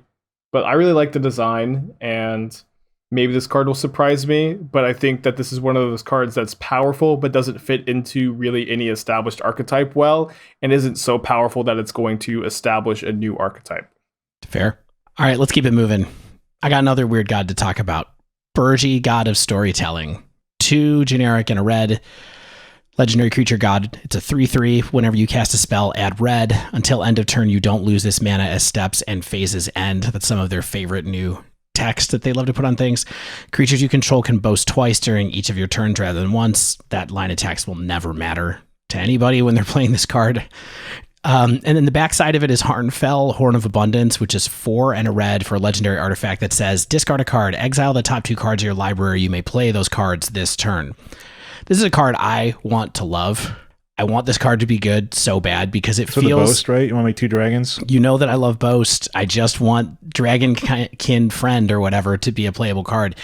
No, I mean, I just feel like this is I love decks that play a lot of spells, a lot of cheap spells fast, and I feel like this is a card that looks like, when you first look at it, that it's a payoff in that kind of zone. Now, it is certainly a template kind of like Runaway Steamkin. I do think one main distinction is that you get the mana back from Birgi right away instead of from Steamkin, where you have to do it in groups of 3. I also think it's a little more durable against removal in Historic, for sure, and slightly more durable against removable in Modern, even slightly. But I think I would love this to be the type of thing where like suddenly this is an engine that helps put Phoenix back on the map in Historic or something like that, where it helps you channel or helps you get more mana to play your cheap spells, or something like that. I also think that the flip side is interesting. You can discard your whole hand to this. You can't only activate the discard part once a turn. You can activate as many times as you want, which I think is really cool too. And I feel like there's probably some kind of brokenness there, although 4 and a red for an artifact is very expensive. Yeah, I think this card's broken. Fist pump. I'm not 100% sure, but I think it is. Like, what's kind of crazy, what I love about this card is that the two sides of it synergize so well together. It's just like, if you have Birgi and you draw another copy and you get Harnfell into play, they work so well together. You could just churn through your whole deck, and I love that part of it. And both, like, the fact that this card is both an incredible mana engine and a good card advantage engine is just unreal to me. It's just unreal to me that it's both of those things. I can't. I've been trying to think about any card that's both a great mana engine and a card advantage engine, and that happens so rarely. Primeval Titan. Oh yeah. That's and that card's busted, and that card costs more mana than this card. You have to build around it, of course. I imagine that this will be like an incredibly good engine in a fragile storm deck of some kind, and 3 mana 3/3s don't have a great track record of trying to untap with those, and neither do 5 mana artifacts, but both sides of the cards read just totally incredibly powerful to me, and I predict that this card will be a player in more so older formats than newer formats, because older formats have cheaper spells. Yeah, I mean, that's the big thing, right? Is that you get a mana off of, and it doesn't say what type of spell either. It's just you play Mishra's Bauble, you get a red mana. You play Manamorphose, you get 3 mana back. You play any ritual, you get a +1 off of it instead of only, and so you get +2 off of it instead of +1. So it has that kind of Baral Goblin Electromancer effect. I don't know if that means it fits into Storm necessarily, but it does feel like there is a Storm-esque thing that will happen here. Yeah, I don't think it's going to be exactly Storm as we know it, but like imagine if Baral was also a card advantage engine. If you drew too many Barals, how absurd would that be? And this is more mana. This is like the red Monastery Mentor, probably, right? I mean, live the dream. Do you think? Maybe, yeah. Well, I mean, I think it's going to be the kind of card where it's probably this could actually see some vintage play. It's probably better, like you said, in older formats than newer. It's try to untap with this in modern. Good luck. And there's also less removal spells in Legacy and Vintage, and so I could definitely see this card being real there as well.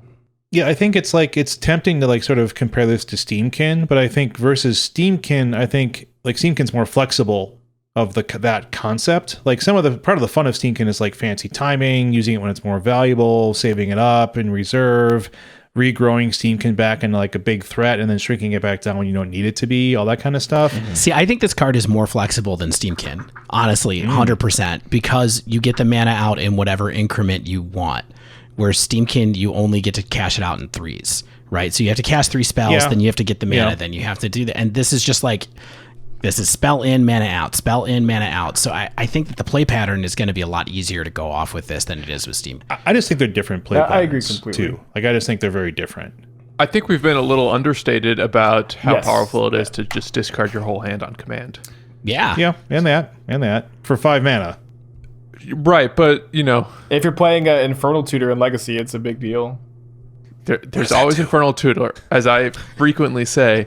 But imagine something like this in Hollow One, something like this in Riel even. Is that something Stan actually said? No, he's never said that in his entire life. We don't know anything about Legacy is the gag, unfortunately. Just let me be cool in front of our guests, guys. I know you're trying, Stan. But I think this card just has, someone's going to do something cool with this. Yeah. Okay, how about this next card? Are we going to do anything cool with this? This is blue. Stan, you want to read this blue card? Yeah, so this next card is Ascendant Spirit. It's a single blue for a 1/1 snow creature spirit. That checks out. You can also pay snow to make Ascendant Spirit a spirit warrior with base power 2/3. So far, so good. But wait, there's more. You can also pay snow to make Ascendant Spirit a warrior, put a flying counter on it, and it becomes a 4/4. Hold on, one more thing. You can pay snow to make it an angel and put 2 1/1 counters on it, and then whenever it deals combat damage to a player, draw a card. And that's it. And what's notable is you can keep activating that. So if you've activated that twice, you get to draw 2 cards when you hit. So it has, because it's like casting Curiosity on it over and over again, right? Yeah, so it stacks.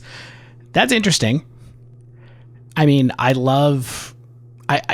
always confounded by these cards a little bit, right? Like Figure of Destiny, the black-white one, Warden of the First Tree.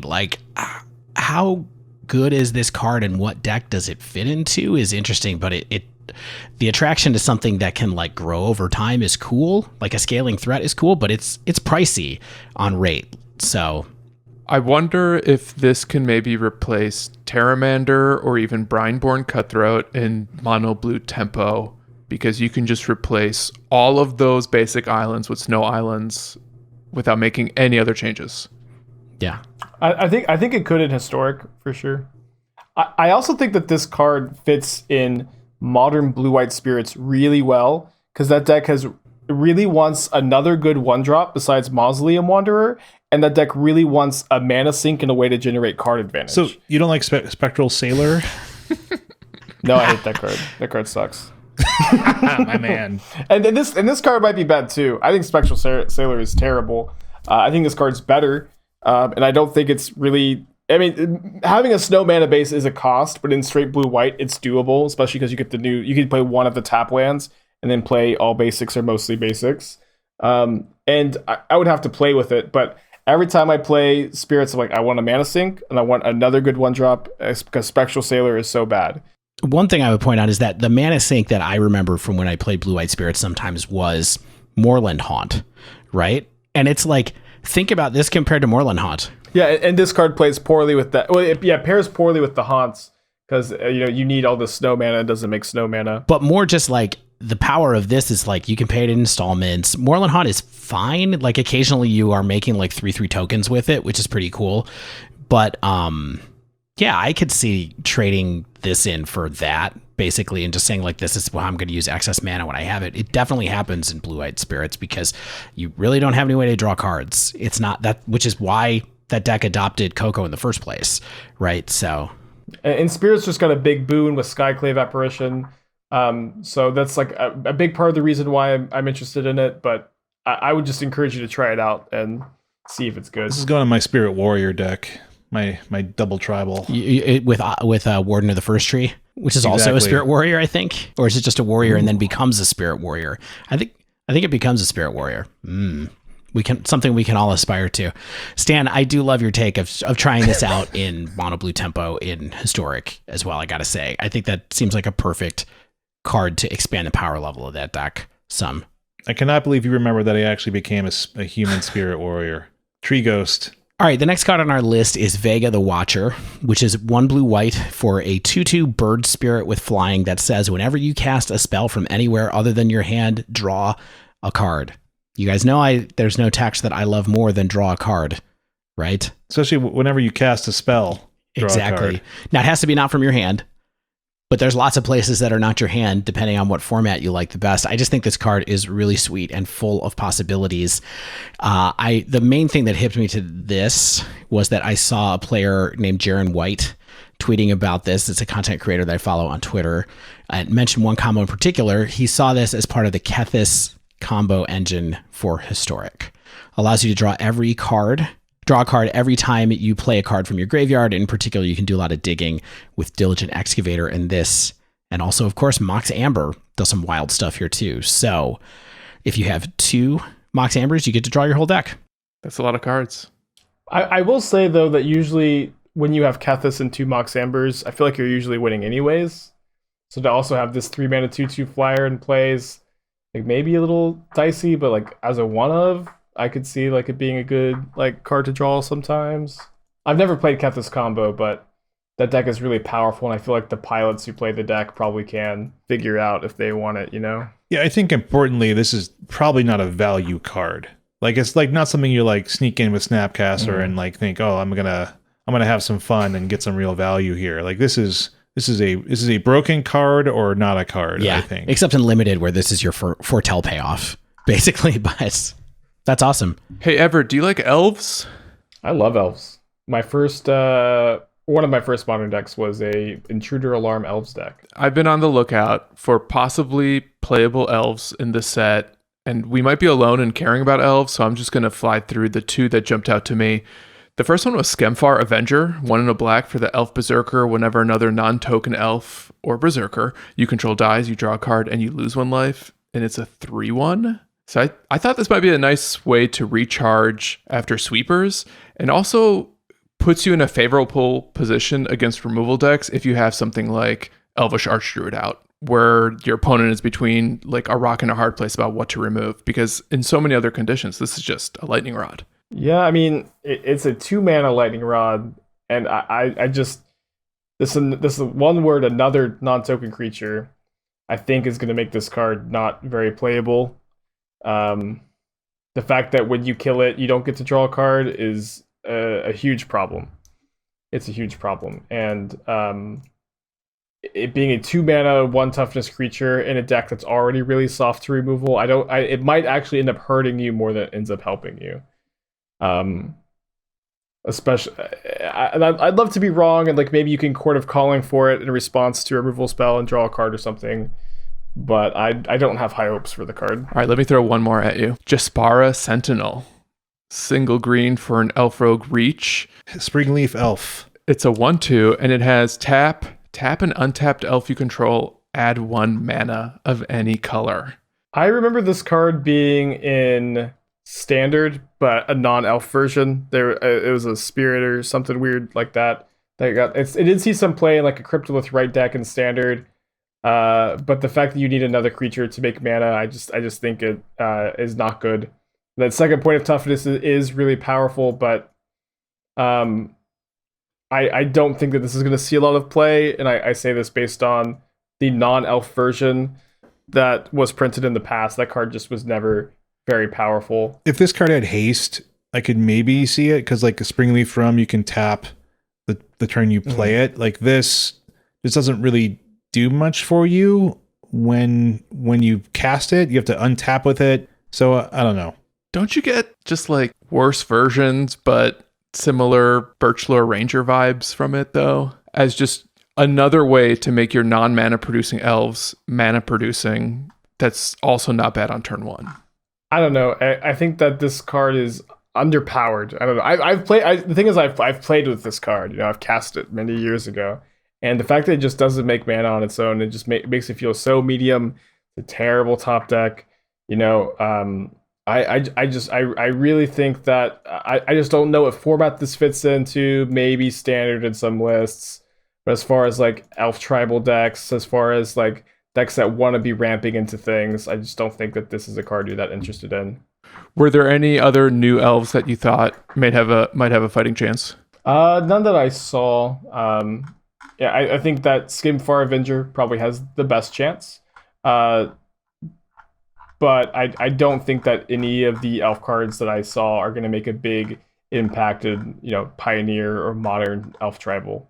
In fact, I think the best card for Elf Tribal out of this set is actually Toski, Bearer of Secrets, the Squirrel. Hello. Yeah, I mean, I think that card's kind of sick. We haven't talked about it at all. Can I read it real quick for people? Yeah, sure. Toski, Bearer of Secrets, 3 colorless and a green for a 1/1, and it says, this spell can't be countered, it's indestructible, it attacks each turn if possible, but whenever a creature you control deals combat damage to a player, you draw a card. Yeah, I mean, this card, whenever your elves deal combat damage to a player, you get to draw a card. I kind of feel like if Oko wasn't legal, this card would be super sick in Legacy, where it just never dies and you can't counter it, and it's going to be a card advantage engine that just runs away with the game. But it just would turn into an elk in that format. But this card is super interesting to me. I think that it will be a sideboard card out of green decks in older formats that are trying to look for a really resilient threat that can never be dealt with by a particular control strategy. It is a problem that it gets Aether Gusted, but I would be on the lookout for this card as like a sideboard option for green decks. That is fascinating to me. I think it's better in older formats where there's where this card is getting around cheap removal and generating value, but in Standard and Historic and Pioneer, your opponent's just going to play up 2/2 creatures. Right? They're going to play creatures and block it. Yeah. But there are less creatures in older formats. Yeah, if you're like, I'm going to bring this in against a non-interactive deck or something that's like a blue-white control deck of some kind, then I can just keep swinging through. I mean, it is I feel like there's enough Uros in the later formats that it worries me a little bit, like main deck. Like, you obviously wouldn't try it there, but if you can get around that. Yeah, I think that this will be mostly a sideboard card, unless it is just super sick, and then we can go crazy with it. It's great art. Got to say that too. Yeah. All right, Stan, you had another card here on the list. I like cheap spells. I think this one is interesting. I'm curious to hear what you think. Bind the Monster. Single U for an enchantment aura. Enchant creature. When Bind the Monster enters the battlefield, tap enchanted creature. It deals damage to you equal to its power. Enchanted creature does not untap during its controller's end step. all I keep suddenly hearing is like the Elmer Fudd, kill the wabbit, but bind the monster, bind the monster. Wow. If you just ever wanted people to know how old you and I are, ancient. There it is. Well, I was born before Chuck Jones. Is that from a TikTok or something? It's Vine before your time, Spike. I think I heard about Vines. Yeah. Stan, where do you think this card lives? Because it's certainly got the right. The price is right. The price is right. I think this is like a good sideboard card for any deck with Death Shadow that can spend blue mana. I mean, this is an interesting call to me. Like when I read this card, I was definitely not like, I was not going to see where you were going to go here. But the idea that you could potentially drop this on someone's Primeval Titan, which is a card that it's kind of hard to deal with out of that deck. But on the other hand, you run Aether Gust to deal with Primeval Titan, which is huge. Also, yeah. And Thoughtseize is one thing, but Aether Gust is really in there for the Titan matchups. It's an interesting thing to be like, oh, I'm going to hit myself for 6 and then swing in with a huge Death Shadow, and because I got your blocker out of the way. It's tricky. I mean, I like the idea behind that. I don't know if it's better than Aether Gust in the situations, and I'm not sure if there's enough other situations that would play into that you would want to run it. But I think it's a cool idea. Where else do you think you might try this? I think Pauper, it's going to be a Pauper staple. Not that I am super versed in that format, but I think this card's going to be great there. I mean, they've been printing cards like this forever, right? Blue enchantments that tap this is this. I was thinking the same thing, but this is like 2 mana cheaper. This is the best version of this we've ever seen by a lot. It reminds me of Village Rites, because they've been printing cards like Village Rites where you sack a creature and you generate some value at instant speed forever, and none of those variants or none of Bind the Monsters variants have ever really been playable in constructed formats, at least to my knowledge. And Bind the Monster is like the first time I've looked at one of these effects and said I could maybe register this in a constructed deck. And it blue is thirsty for removal spells, and this is a good removal spell, especially against cheap red creatures. And where you're only taking like 1 or 2 damage, and you've dealt with it if your deck is blue and light on removal. You mentioned Village Rites, but if anything, this reminded me a little bit more of Claim the Firstborn as like the cheapest. Yeah, that's another really good example. Yeah. What an interesting observation, though, that we have Altar's Reap that suddenly went down to 1 mana. We have a conditional Active Treason that suddenly went down to 1 mana, and now we have a conditional, whatever this is called. This has been called a million different things over the years. Claustrophobia to whatever. Frostlink's effect. It feels like none of these effects have ever been good enough to have a card to be named after a card. Mm-hmm. Right. This is the Bind the Monster effect. Yeah, it is. I agree. I also see that you noted in here that this could have a shot in blue-white auras, Stan. I think it's possible too. You are thirsty for white, for low mana interaction generally in that deck, because you often only get up to like 3 or 4 lands when you're playing that 3, 4, 4-ish, 5-ish lands. And when you want to go off, you have a lot of stuff you want to do. There's a lot of times you want to get a big blocker out of the way. You have lifelink threats, and so taking damage often doesn't matter. And you draw a card off of it if you have one of your payoffs out. And so I like that idea. This deck already runs Heliod's Punishment, which is a good card in that deck because it gets rid of all the text on the card. So it depends on what else it can do. So since this one doesn't ever untap again, you get rid of tapped abilities, but if there's some kind of other static ability, this card would still do that. And so I think it could be a mix out of the sideboard or something like that, depending. I sort of see it like the cards that we've been mentioning, right? Where this is not a new Path to Exile. This is like a new Village Rites or a new Claim or something like that, where it's like, I think some decks are going to want to play it like maybe like a blue tempo deck in like the underpowered formats or less powered formats that Modern. Maybe a few Modern decks are running this card. Like you said, Stan, I can sideboard this at Grixis Death Shadow. I can take out your strong creature while losing life and accelerating the damage I'm beating down on you with you. But it's not so ubiquitous and not so perfect in every sense that you're going to main deck it always, or it's not going to be a new format staple. And I think it's a perfectly fine place for a single mana spell to be in Magic. Here. All right, should we wrap this down with a couple of parting thoughts? Yeah, let's talk about this format or this set a little bit, right? Like, I think there's some underrated cards, some overrated cards, maybe. I want to hear your all thoughts in the end. Does this set suck, or is this set okay, or is it good? I don't know. I love it. I'm a nerd for Norse mythology. A ton of the cards make me read them and say, "Wow." Yeah, it's definitely a weird set. Yeah, and honestly, set feels balanced to me. Like nothing appears to be busted, and that's a breath of fresh air. I think this set is a big win from my point of view. What about in terms of, I guess when I say does it suck, I kind of mean like, is it not impacting the formats we play enough? And I'm not saying that we want it to. I'm just sort of saying like, is this a standard power level, cool limited set, maybe a few new role players, or is it making like whole new decks that are exciting? I would say it's more of the former.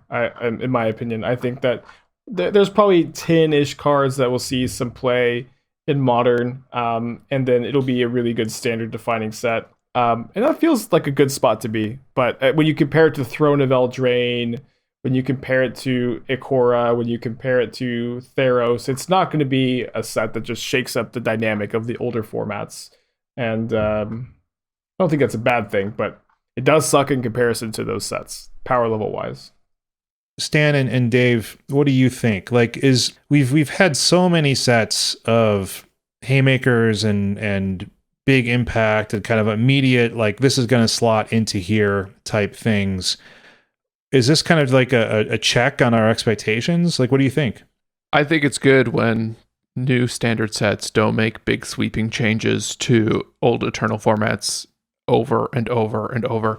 And we were having a discussion in the Slack today where we were looking back on Zendikar and kind of acknowledging how impactful it really was, in that it introduced Oops All spells. It introduced a handful of very powerful creatures that see play across a lot of other formats, especially Skyclave Apparition. Scourge of the Skyclaves comes to mind as well, even Cleansing Wildfire. And that was about as impactful as I feel comfortable, because it didn't necessarily erase a whole storied history of other formats or break them per se, with the exception of Omnath perhaps. And I think this is even a tuned down version of that, where, to your point, like we had some role players, maybe we'll get some sideboard cards out of it, but if it only introduces one new deck because of Tibalt's Trickery or what is it, Bogdi?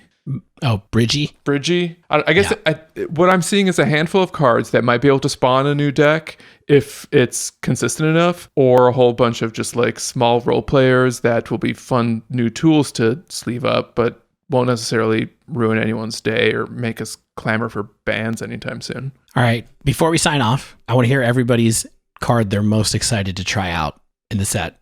Evert, you can go first. What's your card you're most excited? It can be something we already talked about. So it can be, or it can be. Yeah. Okay, good. I don't know. I think that I'm probably most excited for Birgi, God of Storytelling. You know, the one that the red god that makes mana or draws cards on the artifact side. Either that or the dwarf that you can sacrifice 5 treasures and put an artifact into play. I'm really excited for both of those. And I think they've got a lot of potential. Stan? This is hard for me. Right? And I think if I had to choose two, in no particular order, the first one is Saw It Coming, because that feels like a Stan card to try. Mm-hmm. Also, In Search of Greatness, I think is really cool. The green enchantment. Like, that's the one that kind of makes me want to see it work, even more so than the counterspell. Yeah, actually, I think In Search of Greatness is my card that I'm the most excited about right now, to see what happens with green. I know, green. Weird for me. It feels awkward. But I think it could be an interesting thing. What do you got, Shane? I have to, this is the first set, I think, since we've been doing these episodes where I'm not really amped about anything. Like I like I can't remember the name of it, but it's the 3 mana 4/4 turns into a land. Old growth creature. Troll. Yeah, the troll is a card that I can see myself putting into decks and enjoying playing with, and that's about it. I mean, there's cards that I know that I will play and I think are interesting and stuff like that. But the only card where I'm like, yeah, I'm almost certain to play this card is probably that. And we'll see what else comes into play. I think Realm Walker is potentially cool. It's not a totally novel effect. However, there's a lot of cards that do similar things like that, but not exactly like it. So Realm Walker is pretty cool. Mm-hmm. It's just I'm fine with the set being what it is. Like, I'm not going to hate on it for not blowing my mind, but it's not anything. I don't even have like a Village Rites like I did in what was it, like M21 or something like that, or M20, where I was like, this card rules. It's so efficient. It does novel things. Like, it's going to be really cool. I don't even have that really. Is it okay that I want this set to be unimpactful in Modern specifically? Totally okay. I think it's fine. Yeah. If it spawns significant change in Historic or I guess Pioneer, cool. But if Modern stays mostly recognizable for the next 3 months, I kind of feel like that is a win because the format has been so dynamic, almost to the point of being turbulent. I agree. I think that this set is going to be a win for most of Magic's formats. And then also ultimately, I am glad the pathways are being completed because I think they're awesome. I think that they will be impactful in Pioneer if that becomes a thing that we can focus on. Again, I think they're really good for Pioneer and Historic and Standard. All right. Evart, as usual, we'd like to give you a little bit of a platform to promote yourself as a content creator. Where can people interact with you? Twitch, Twitter, wherever. What's your schedule? I'm Aspiringspike on Twitch and YouTube, and you also find me on Twitter at Aspiringspike, but it's actually my name, but my nickname is Aspiringspike on there. I stream Monday through Friday from 9 a.m. to 3 p.m. Central Standard Time. This week's been little weird because there's a bunch of PTQs, so my schedule's been all over the place. But I usually try to stream for those 30 hours during the week, and I try to do one weekend tournament on Saturday or Sunday as well. And then there's also daily uploads to YouTube, which is pretty cool. So you can find stuff on there as well. Really? Daily uploads on YouTube? What have I been doing? Sleeping on YouTube. I think you are, I think, the best Magic streamer. And that's not just saying that because you're on here and I don't want to put anyone else down. I just think that you cultivate an awesome community. I think that you are a chill person to watch, and the community is really awesome as well. Like I said, I think it's good people having a good conversation, and I'm glad that you've been able to do it full time for a while now and succeed. We appreciate you, Evart. Keep up the good work. Yeah, I love being on. It's great. I'll always say yes. We'll keep asking. All right, well, that wraps up this week's show. Thanks again, Evart. Everyone else, if you haven't yet, make sure you subscribe to our podcast so you get the latest episodes as soon as they come out. And if you use Apple Podcasts, please leave us a rating and review. If you'd like to submit a question to the three of us, sans Evart, you can tweet us at The Dive Down, all one word, or email thedivedown@gmail.com. I suppose if you tag The Dive Down and Evart in the same tweet, maybe we can get into a little debate. Analog podcasting. You could ask me any question through the Dive Down podcast. I'd really like to set up that dynamic. Just message Stan or Dave or Shane, and we're really like his secretaries, so we'll take it for him, and we'll route it. A good dynamic to set up. So spoken like someone who's tired of the fan mail. If you're out there and you'd like to support our show, you can join the Patreon at patreon.com/thedivedown. You can also support the show while playing Magic through a couple of ways. One is Mana Traders. If you sign up for Mana Traders with promo code TheDiveDown, you get 15% off your first 3 months of a Magic online rental subscription. Also, you can support us if you're an Arena player by downloading the Untapped companion app over at untapped.thedivedown.com. With Untapped, you can support us without paying 1 red cent. As always, special thanks to the bands Nowhere and Spaceblood for letting us use their music. And until next week, get out there and aspire to be a spy!